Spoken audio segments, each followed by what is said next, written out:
Auzubillahi minasyaitonirrajim. Bismillahirrahmanirrahim. Assalamualaikum warahmatullahi wabarakatuh.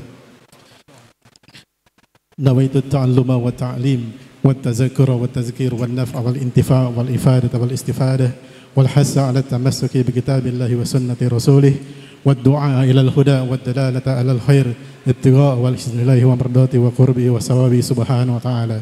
Asyhadu an la ilaha illallah wa asyhadu anna Muhammadan abduhu wa rasuluh. Allahumma salli wa sallim ala sayyidina Muhammadin nurika sari wa madadikal jari wajma'ni bihi fi kulli adwari wa ala alihi wa sahbihi ya nur amma ba'du. Alhamdulillah, segala puja pujian syukur kehadirat Allah Subhanahu wa taala dan juga tilawah salat dan salam kehadirat baginda Nabi besar Muhammad sallallahu alaihi wasallam.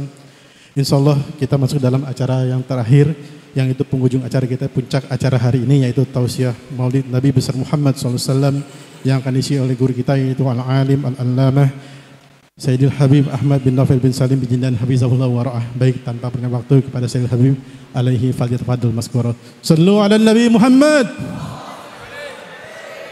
Assalamualaikum warahmatullahi wabarakatuh. Alhamdulillah alladzi hadana li hadza wa ma kunna linahtadiya laula an hadana Allah. Allahumma salli wa sallim wa barik wa karrim ala sayyidina Muhammadin miftahi bab rahmatillah. Adada ma fi ilmillah salatan wa salaman daimaini bidawami mulkillah wa ala alihi wa sahbihi wa man walah amma ba'du. Alhamdulillah, para habaib, para kiai, para asatidah, hadirin wal hadirat yang dimuliakan Allah, berkhusus Haji Ilyas yang diberikan kesehatan oleh Allah Ta'ala, keluarga besar beliau, anak, keluarga, anak, cucu, mantu, semuanya keluarga beliau yang mudah-mudahan diberikan keberkahan oleh Allah Ta'ala. Hadirin wal hadirat yang dimuliakan Allah Ta'ala, malam hari yang mulia ini kita sama-sama berkumpul demi untuk memperingati Maulid baginda Nabi besar Muhammad sallallahu alaihi wasallam. Sosok yang istimewa, sosok yang mulia, sosok yang agung, yang segalanya adalah yang sempurna pada dirinya. Allah Ta'ala ciptakan sosok Nabi Muhammad sallallahu alaihi wasallam dalam bentuk yang paling sempurna. Tidak ada cacat sedikit pun. Bapak-bapak, ibu-ibu, saya mengatakan hal ini bukan berlebih-lebihan.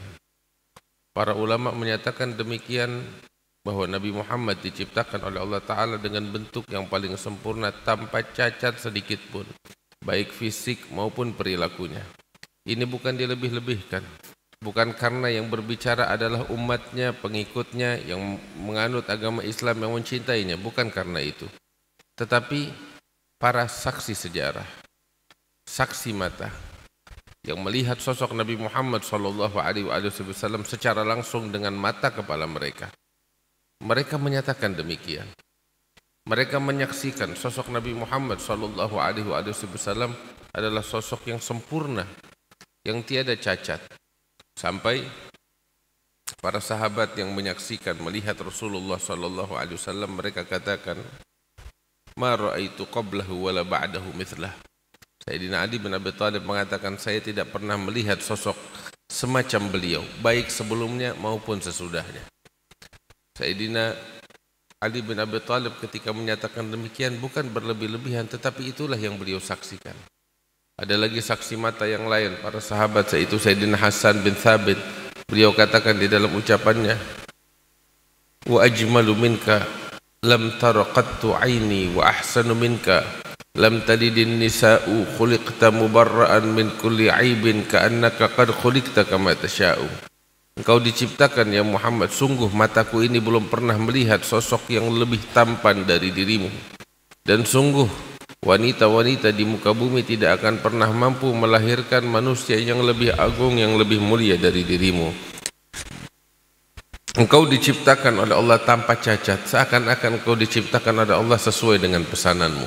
Ini yang dinyatakan oleh Sayyidina Hasan bin Thabit. Beliau saksi sejarah yang melihat langsung dengan mata kepalanya sosok baginda Nabi besar Muhammad sallallahu alaihi wasallam. Bapak-bapak, ibu-ibu yang dimuliakan Allah Subhanahu wa taala, Sayyidina Bara bin Azib, beliau juga mengatakan sebagai saksi sejarah, beliau mengatakan, ma ra'aitu min dhilimmatin sauda fi hullatin hamra ahsana min Rasulillah sallallahu alaihi wasallam. kami atau saya tidak pernah melihat seorang laki-laki dengan rambut hitam pekatnya yang terurai hingga ke pundak. Sebab Nabi SAW, bapak-bapak, ibu-ibu, itu warna kulit beliau putih kemerah-merahan. Bagus warnanya. Warnanya putih kemerahan.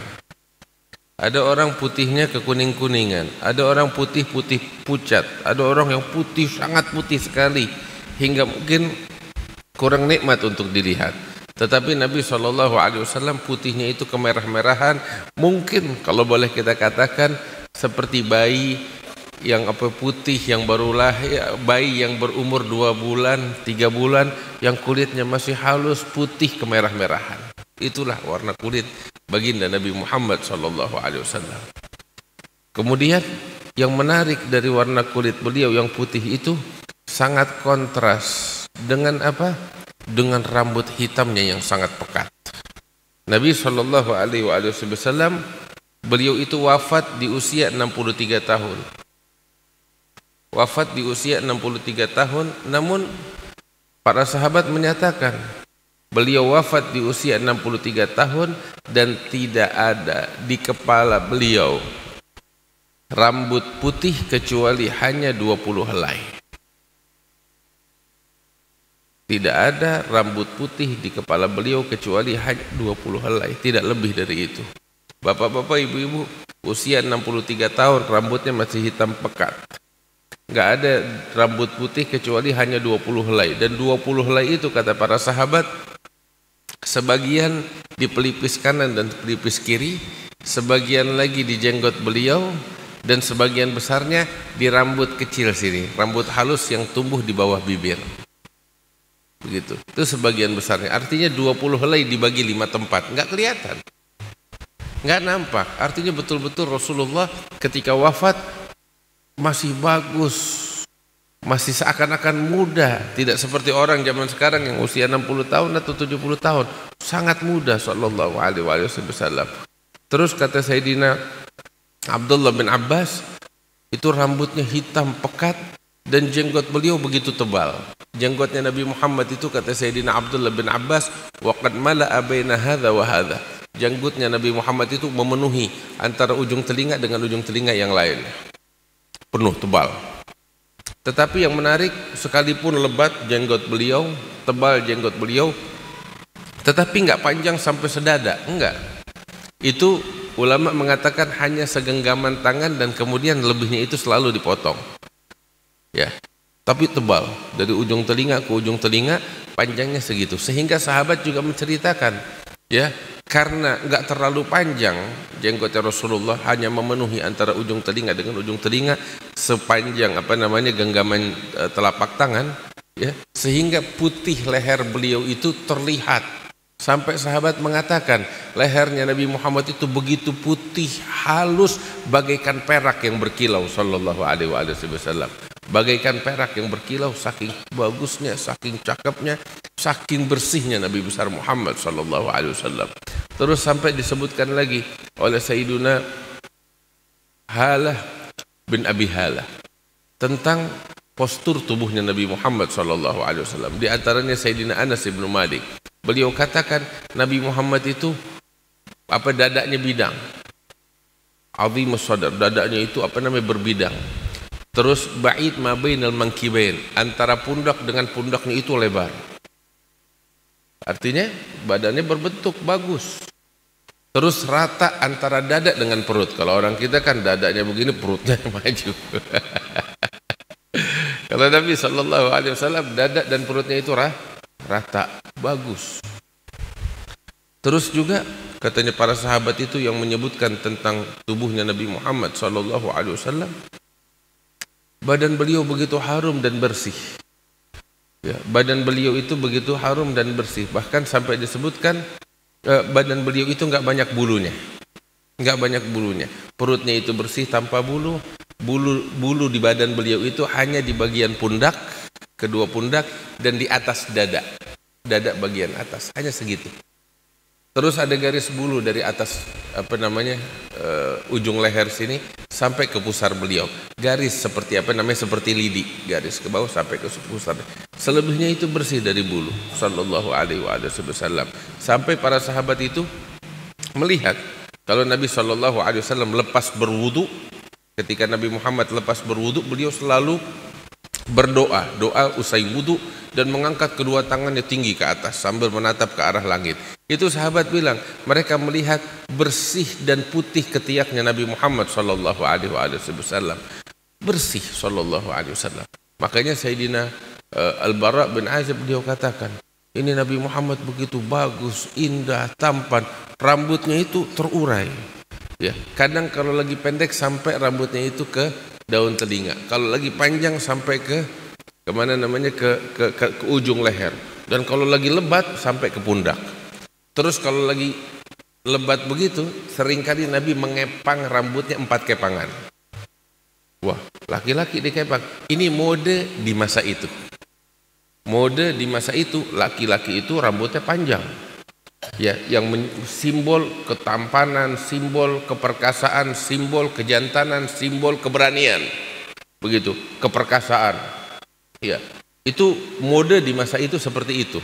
Rambut panjang terurai atau terkadang itu dikepang. Begitu. Terus yang menarik lagi, dengan rambut panjangnya, jenggot yang lebatnya, warna kulit yang putih kemerahan, dibalut itu semua dengan sorban beliau yang melilit kepalanya itu. Imamah yang melilit kepalanya itu Nabi seringkali memakai imamah atau sorban berwarna hitam. Adapun pakaian yang paling beliau sukai, yang sering beliau pakai adalah gamis berwarna putih. Tetapi juga seringkali Nabi memakai pakaian warna atas bawah.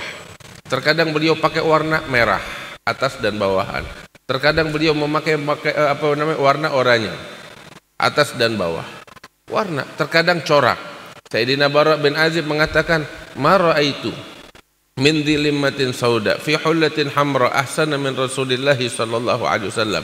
Saya enggak pernah melihat seorang laki-laki dengan pakaiannya yang ada corak-corak kemerahan, yang lebih tampan, dengan rambut hitam pekatnya yang terurai, yang lebih tampan dari sosok baginda Nabi besar Muhammad sallallahu alaihi wasallam. Itulah sosok Nabi Muhammad sallallahu alaihi wasallam. Terus beliau itu selalu memakai pakaian yang bersih, yang bagus. Terkadang itu, ya, ini saya ceritakan hal semacam ini supaya tergambar di benak kita. Walaupun bukan gambaran yang sempurna, tetapi tergambar. Inilah sosok Nabi Muhammad sallallahu alaihi wasallam. Itu Nabi Muhammad itu, ya, keningnya itu lebar, luas. Kening beliau, ya, jidat beliau, kening beliau luas dan lebar. Terus alis mata beliau itu melengkung. Makanya Al-Imam Ad-Daibai di dalam kitab Maulidnya itu ketika menggambarkan, melukiskan tentang Rasulullah sallallahu alaihi wasallam, beliau katakan, yub'atsu min tihamah baina yadayil qiyamah fi dhahrihi alamah tudilluhul ghamamah tuti'uhu as-sahaib fajriyul jabin. Kening beliau itu lebar, mengkilap, bagaikan fajar yang terbit cerah.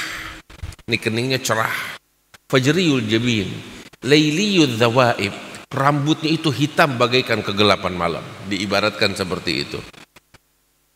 Lailiyudz zawaib, alifiyul anfi, nuniyul fami, bimiyul fami, nuniyul hajib. Hidung beliau itu mancung, lurus bagaikan huruf alif. Huruf alif kan lurus, ya. Itu Nabi hidungnya mancung, lurus bagaikan huruf alif. Hanya saja sedikit di ujung sini nih ada tonjolan sedikit. Selebihnya beliau lurus. Dan bagian ujungnya itu lancip, hidungnya Nabi sallallahu alaihi wasallam. Terus bibir beliau itu katanya ulama lebar. Nabi punya bibir itu, mulutnya itu lebar. Ya, dan bibirnya itu tipis sallallahu alaihi wasallam. Mulutnya lebar dan bibirnya tipis. Terus alis mata beliau itu melengkung, cantik bagaikan bulan sabit. Di dalam ini kitab disebutkan seperti huruf nun yang terbalik, huruf nun melengkung. Bagus. Ada orang kan garis begitu aja, ada orang ke atas. Ini melengkung, cantik, bagus. Terus matanya Nabi Muhammad sallallahu alaihi wasallam itu ujungnya lancip, cakep, cantik, lebar mata beliau.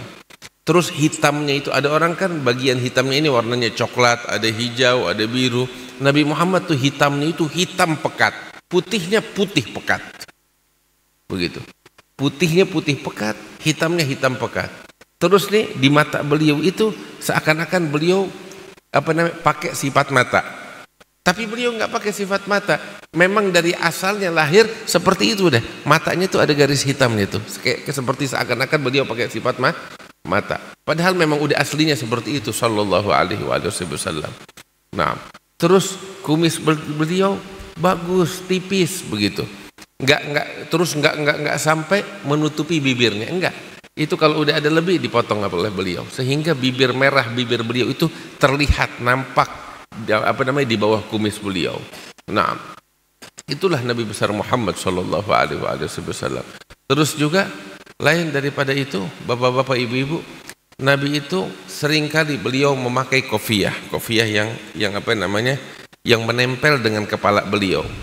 Bukan seperti yang kita lihat sekarang ada orang kofiahnya tinggi ke atas. Ya itu kofiah, tapi yang dipakai oleh Nabi Muhammad kofiah yang menempel dengan kepala macam begini. Ya. Dan Sayyidatuna Aisyah bilang Nabi Muhammad tuh kofiahnya warnanya putih. Beliau punya kofiah warna putih yang menempel di kepala beliau. Terus juga beliau seringkali memakai imamah nih, sorban di kepala namanya imamah berwarna berwarna hitam. Itu sorban yang seringkali dipakai oleh Nabi Muhammad SAW. Terus kalau Nabi udah pakai sorban itu, seringkali beliau pasang buntut. Selalu beliau pasang buntut di tengah-tengah bagian belakang, antara kedua pundaknya, lurus di belakang begitu. Seringkali beliau juga pakai buntutnya itu dua. Terkadang buntutnya satu di bawah, terkadang buntutnya satu di atas. Terkadang satu di belakang, satu di samping sebelah kanan terurai ke bawah. Terkadang lagi Nabi tidak mengenakan imamah, hanya kofiah aja. Terkadang imamah saja tanpa pakai kofiah. Terkadang tidak pakai kofiah, tidak pakai imamah, keluar begitu aja dengan rambutnya yang terurai sallallahu alaihi wasallam. Artinya ini manusia yang istimewa ini begitu bagus, begitu indah. Fleksibel, nggak memaksakan. Apa yang ada beliau pakai. Terkadang ketika beliau pakai gamis semacam ini, ya beliau kancing, pakai kancingnya lengkap. Terkadang terbuka kancingnya, beliau buka kancingnya seperti ini sampai terlihat dada beliau sallallahu alaihi wasallam. Dibuka kancingnya oleh Nabi Muhammad sebagaimana diriwayatkan di dalam riwayat. Terkadang ya beliau pakai jubah. Ini jubah yang lengannya sempit semacam ini. Terkadang pakai jubah yang lengannya lebar begitu. Wahakadha, inilah pakaiannya Nabi besar Muhammad sallallahu alaihi wasallam. Terkadang juga beliau memakai selendang, ini sorban, rida. Ya, rida yang menutupi pundak beliau. Ya. Wahakadha. Inilah bentuk fisik dan sifat daripada Nabi besar Muhammad SAW. Bapak-bapak, ibu-ibu, ini yang saya ceritakan sedikit baru tentang sosok Nabi Muhammad SAW. Kalau kita mau tahu lebih banyak, ya terus terang nggak ada habisnya, nggak cukup kita duduk setengah jam, 1 jam hanya untuk mendengar ini. Itu Al-Imam At-Tirmidzi rahimahullahu taala, beliau menulis satu kitab yang judulnya Asy-Syama'il Al-Muhammadiyah. Beliau merangkum hadis-hadis Nabi besar Muhammad SAW atau hadis-hadisnya para sahabat yang menceritakan tentang sifatnya Nabi Muhammad, baik fisiknya maupun akhlaknya maupun kebiasaannya maupun pakaiannya dan lain sebagainya. Sampai makanan yang dimakan oleh Nabi Muhammad diceritakan secara terperinci. Itu merangkum lebih dari sekitar 400 hadis. Sampai di antara makanan yang disukai oleh Nabi Muhammad SAW, Nabi itu suka makan kalau bahasa kita labu. Iya, labu kan di sini. Labu. Kadang tuh yang dimakan sama Nabi labu yang warna kuning. Labu yang warna kuning itu suka dimakan oleh Nabi. Sampai Sayyidina Anas bin Malik mengatakan,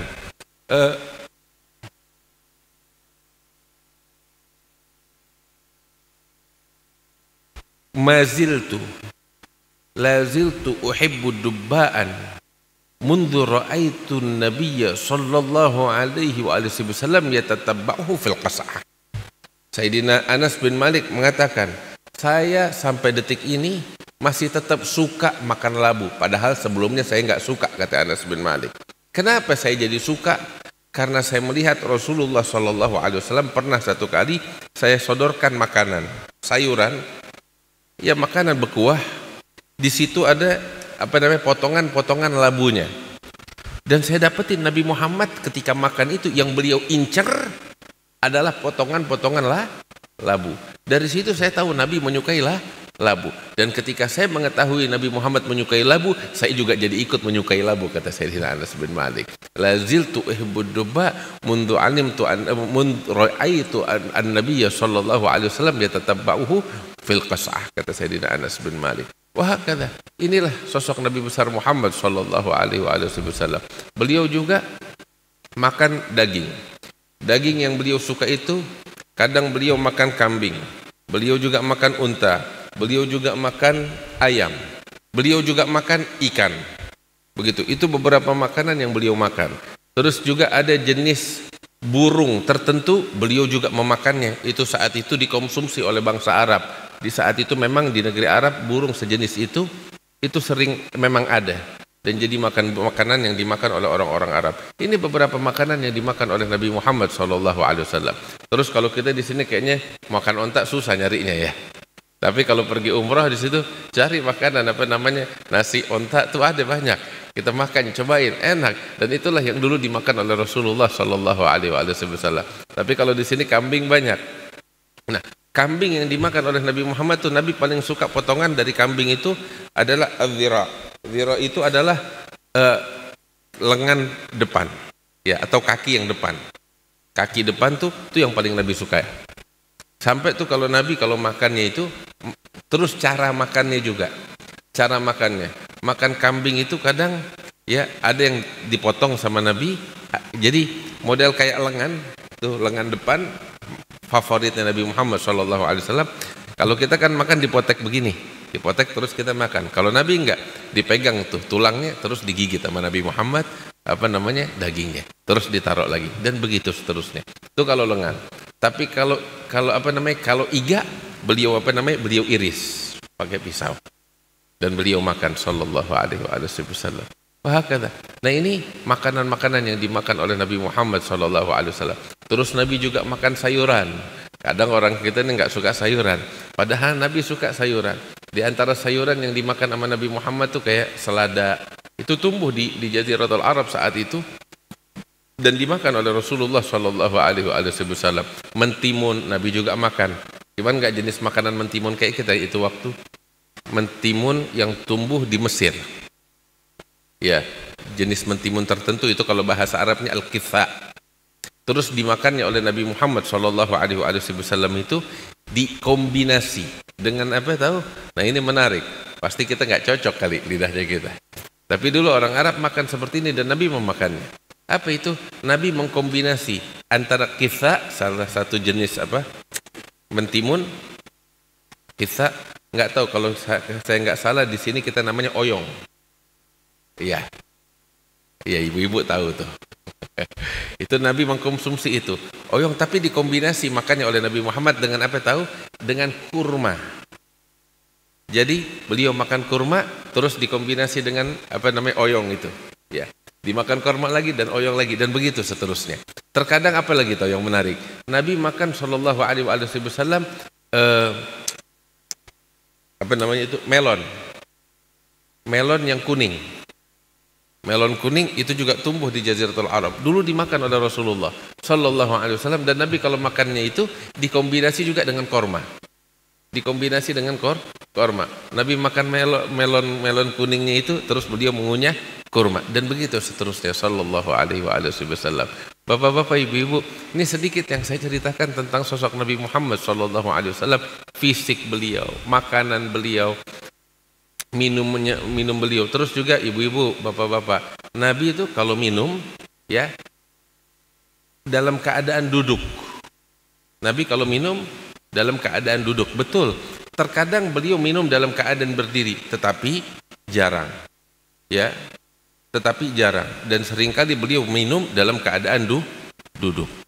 Nah, terus juga Nabi kalau minum nggak pakai tangan kiri, ibu-ibu, bapak-bapak. Nabi minum pakai tangan kanan. Nah, ini harus kita perhatikan. Ya mohon maaf, saya seringkali bilang dalam acara maulid, di dalam ceramah-ceramah saya, kadang tuh saya merasa heran, merasa aneh. Kita hadir maulid, maulid.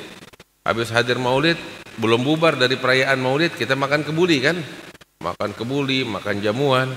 Yang anehnya sering saya saksikan, belum bubar dari perayaan maulid, lagi makan kebuli tapi minumnya pakai tangan kiri. Bukankah kita bikin maulid untuk meneladani Nabi Muhammad SAW?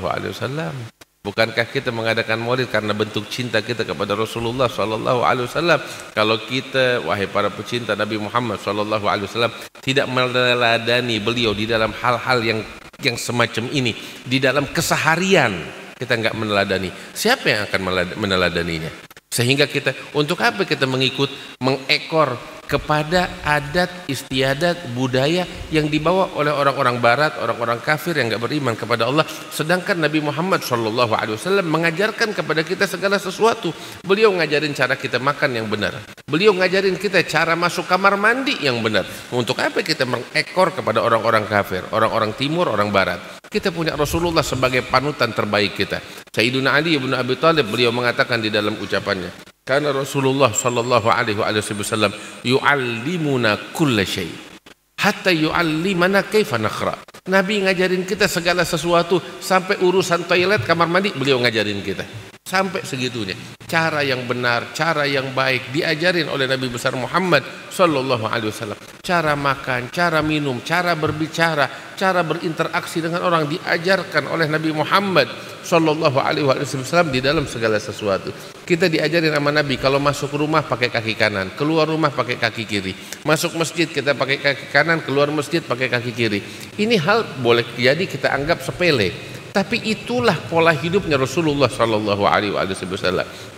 Allah Ta'ala bilang, laqad kana lakum fi Rasulillahi uswatun hasanah. Ini ayat selalu dibaca. Apakah cuma sekedar lantunan Quran yang kita dengar terus habis begitu saja? Kagak. Tapi ayat ini kita baca, kita dengarkan untuk kita jalankan. Allah bilang Nabi Muhammad suri tauladan yang terbaik dalam segala hal. Ikuti beliau, cari tahu bagaimana gerak-gerik beliau, keseharian beliau, apa yang beliau lakukan, kita ikuti dengan sebaik-baiknya. Nabi kalau pakai pakaian tuh tangan kanan yang pertama dimasukin, ya, melepasnya kiri duluan.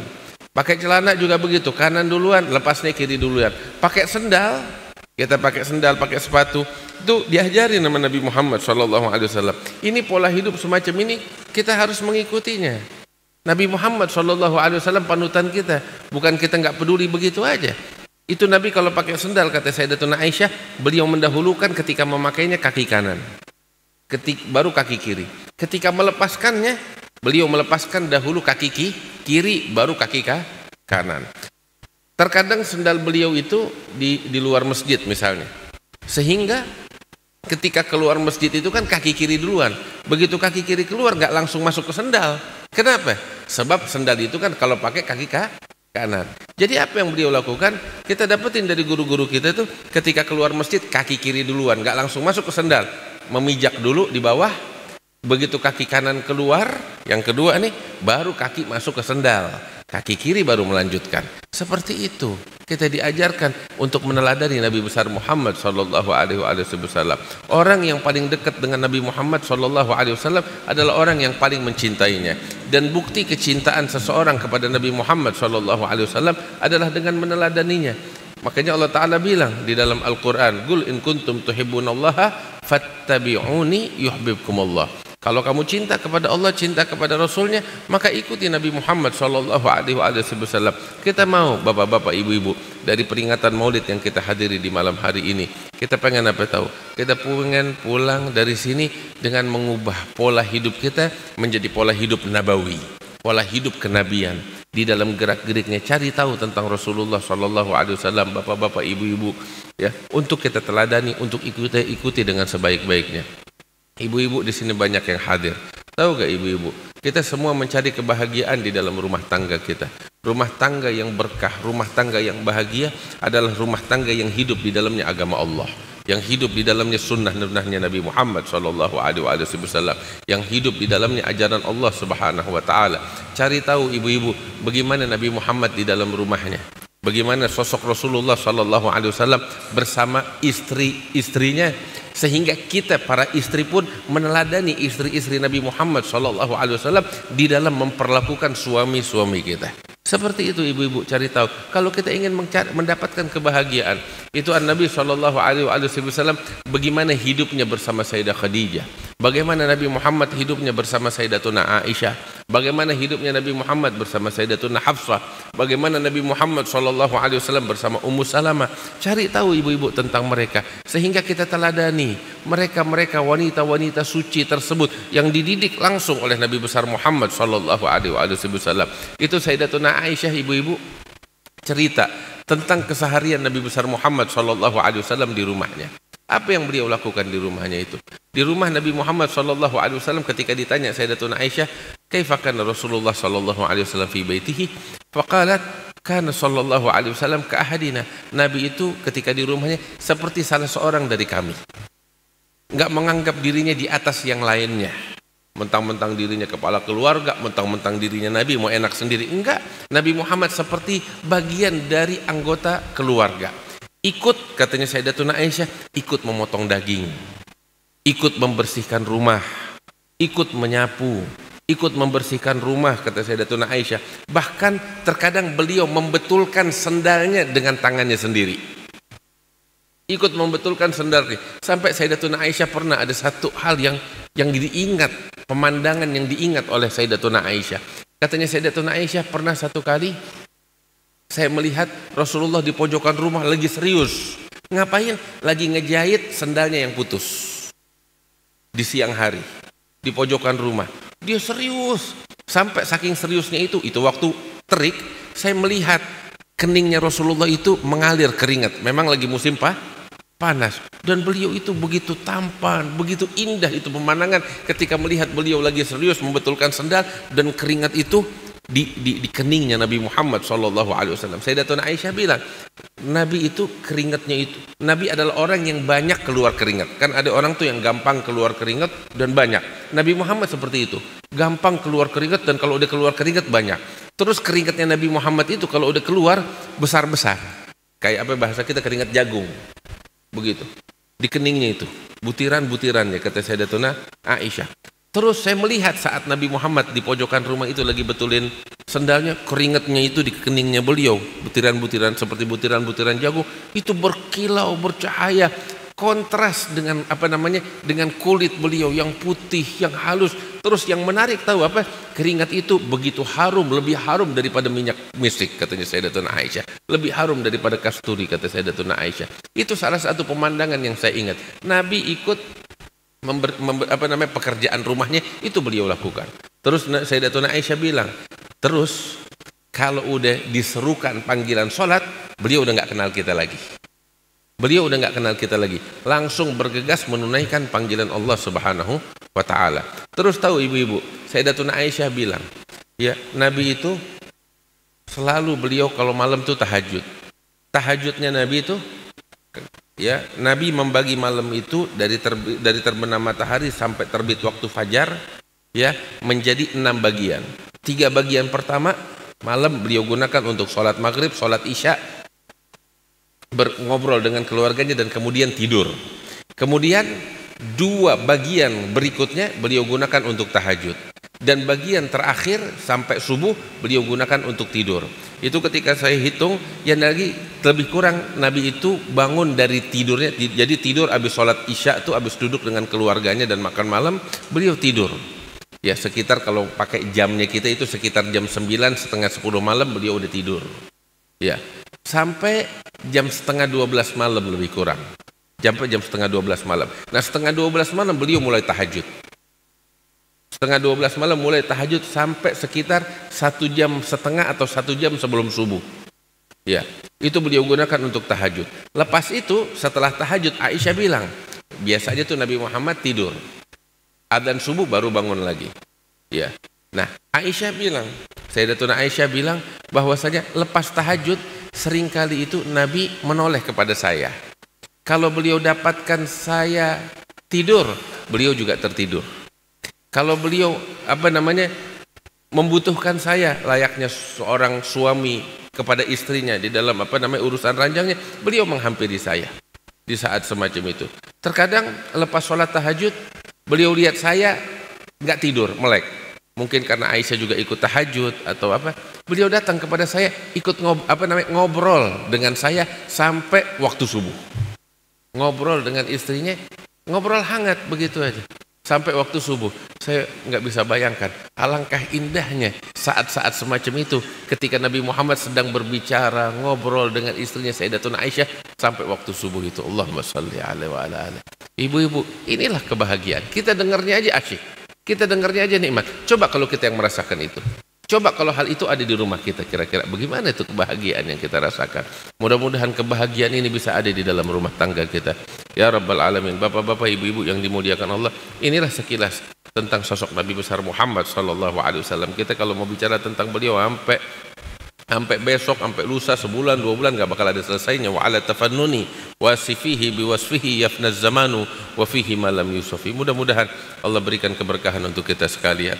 Ini ada saya di pesantren di Bogor itu ngajar kitab Asy-Syama'ilul Muhammadiyah karya Imam At-Tirmidzi. Yang tadi saya bilang itu seminggu 4 kali, tiap subuh, hari Senin, Selasa, Rabu, Kamis. Habis sholat subuh langsung dari jam 5:30 sampai jam 6:30. Itu rutin, Senin, Selasa, Rabu, Kamis. Ngajar kitab Syama'il Muhammadiyah. Itu pembahasannya macam begini, kadang satu hadis bisa sehari 2 hari nggak selesai. Ini saya udah 2 tahun lebih kurang tuh kitab Syama'il Muhammadiyah masih belum selesai. Kenapa? Karena yang kita bicarakan Nabi Muhammad SAW. Makin kita menggali lebih dalam, makin kita melihat mutiara-mutiara yang indah, yang begitu agung dari sosok Nabi Muhammad SAW. Dan memang nggak ada habisnya. Begitu indah sosok Nabi Muhammad SAW. Mudah-mudahan makin kita kenal, makin kita jatuh cinta kepada Rasul SAW. Alhamdulillah, malam hari ini insya Allah malam yang berkah bakal kita sekalian, bapak-bapak, ibu-ibu yang dimuliakan Allah Ta'ala. Sebelum saya tutup ceramah saya ini, saya ingin mengundang bapak-bapak, ibu-ibu sekalian acara peringatan Maulid Nabi besar Muhammad SAW yang insya Allah akan kami adakan di pondok pesantren kami di Tajur Halang di Bogor, Al-Hauta Al-Jindaniyah, yaitu pada hari Selasa. Ini hari apa sekarang? Minggu. Selasa, besok Selasa satunya.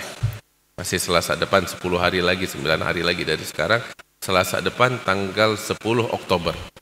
Saya mulai dari jam 7 pagi. Ya, sekalian kita di sana ingin mengadakan peletakan batu pertama pembangunan masjid di pondok pesantren insya Allah. Ya, kemudian acara maulid sampai zuhur.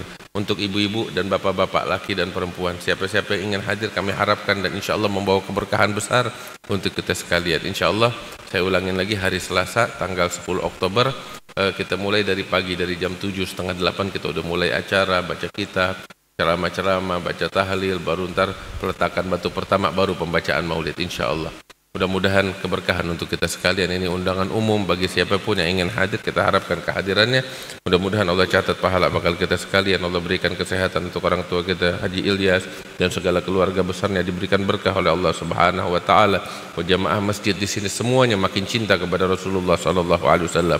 Allahumma ij'al jam'ana hadza jam'an marhuma wa tafarruqana min ba'dihi tafarruqan ma'suma wa la taj'al fina wa la minna wa la ma'ana syaqiyyan wa la mahruma bi rahmatika ya arhamar rahimin wa judika ya ajudal ajudin wa rahimal masakin wa dzal quwwatil matin wa sallallahu ala sayyidina Muhammadin wa ala alihi wasallam walhamdulillahi rabbil alamin. Lebih kurangnya mohon maaf. Assalamualaikum warahmatullahi wabarakatuh.